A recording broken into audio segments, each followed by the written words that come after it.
What if Archangel Michael never travels alone? This video will entail the fifth bestowal of the Bestowals of Christ Michael. My aspiration is that you have enjoyed the information so far. A little over 300 million years ago, as time is reckoned on Urantia, we witnessed another of those transfers of universe authority to Emmanuel and observed the preparations of Michael for departure. This occasion was different from the previous ones in that he announced that his destination was Uversa, headquarters of the super-universe of Orvonton.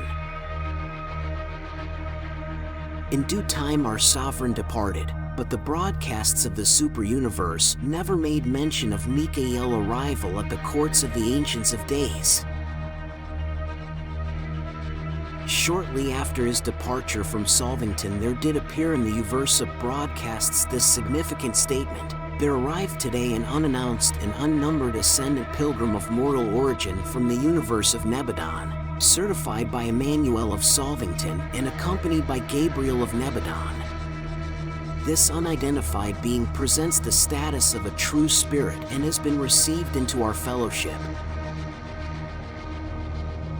If you should visit Uversa today, you would hear the recounting of the days when Eventide sojourned there, this particular and unknown pilgrim of time and space being known on Uversa by that name. And this ascending mortal, at least a superb personality in the exact likeness of the spirit stage of the ascending mortals, lived and functioned on Uversa for a period of 11 years of Orvonton Standard Time. This being received the assignments and performed the duties of a spirit mortal in common with his fellows from the various local universes of Orvonton. In all points he was tested and tried, even as his fellows, and on all occasions he proved worthy of the confidence and trust of his superiors, while he unfailingly commanded the respect and loyal admiration of his fellow spirits. On Solvington, we followed the career of this spirit pilgrim with consummate interest, knowing full well, by the presence of Gabriel, that this unassuming and unnumbered pilgrim spirit was none other than the bestowed ruler of our local universe. This first appearance of Michael, incarnated in the role of one stage of mortal evolution, was an event which thrilled and enthralled all Nebadon. We had heard of such things, but now we beheld them.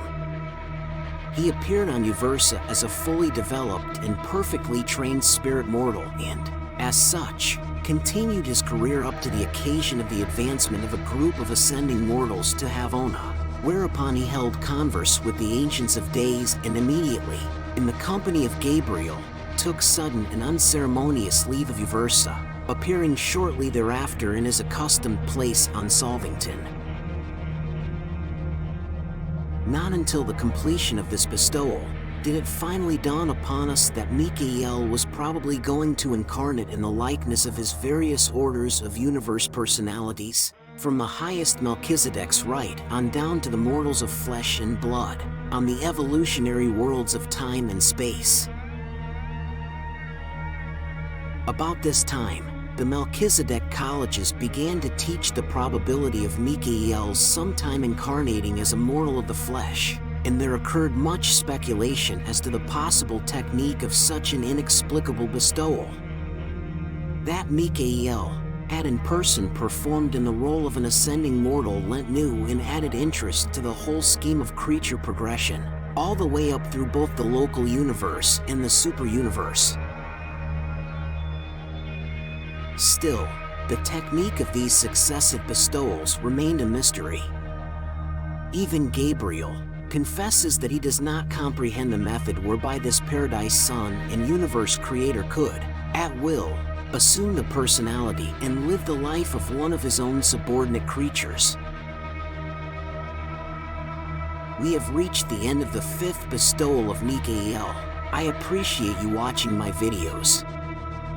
Feel free to share. The sixth bestowal coming soon. Thank you for watching the What If.